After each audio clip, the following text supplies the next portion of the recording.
He goes. Can't take a car that doesn't belong to you. No, it doesn't. So it's in your name. I traded my car in for it.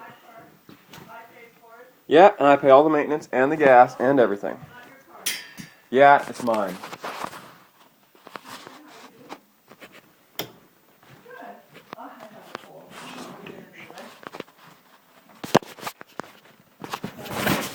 I have your son here, who's acting kind of out of control today. Walk 6 feet. What I told him is that if he takes the car out today, because it's my car, No, it's not.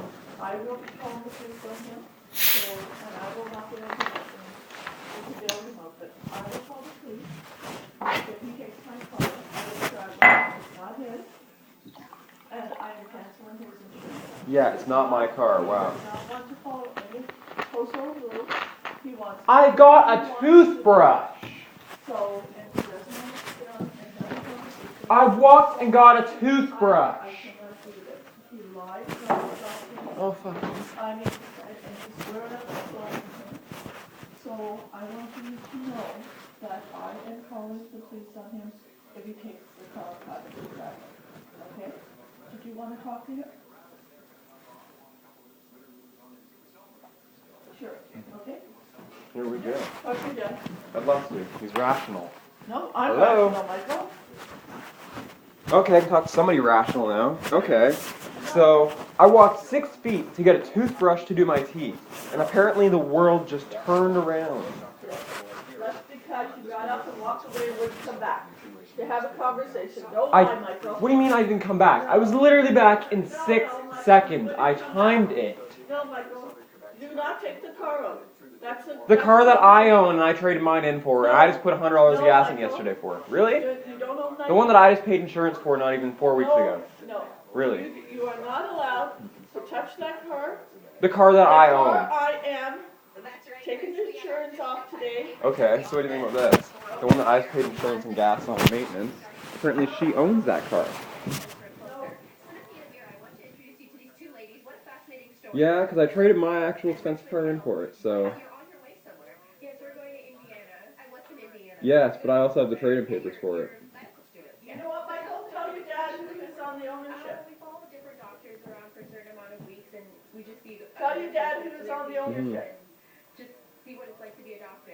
And what caught my eye, two things about you ladies. First of all, you're only in sweaters. It was just a quick run. I know, because I actually have things to do. I actually have appointments.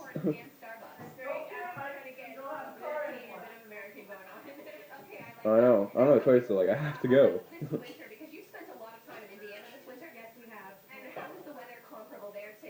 I know that, but I'm not walking in the snow because she thinks that she has some idea of what she's doing.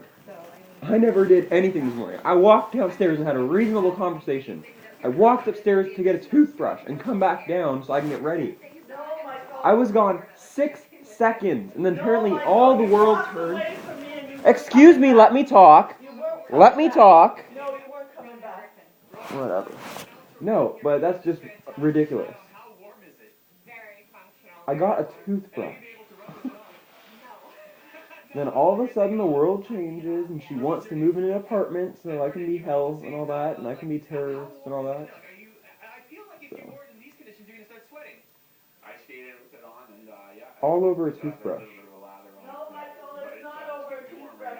I'm not talking to you, I'm on the phone. Well, if that's the way you see it, then you're even more out of whack than I realized. So now I'm out of whack. If you're saying you got up, and that was the problem, you just wouldn't get your toothbrush. You're out of whack. I wasn't even sitting down. How could I have gotten up? You were sitting. And then I got a drink, and then I walked upstairs to get my toothbrush. No, you walked away. Where'd you get this? You walked away. Oh, you in Peru? I walked 6 feet. That is not walking away. I got a toothbrush. You walked away, Michael, and you lied nonstop last night. What are you talking about?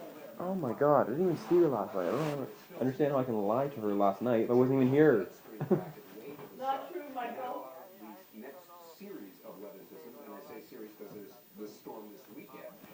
Yeah, it seems like a bipolar breakdown to me. No, not at all, Michael. And that's the other reason why you are not having a car. So you're saying I'm not going to have a car that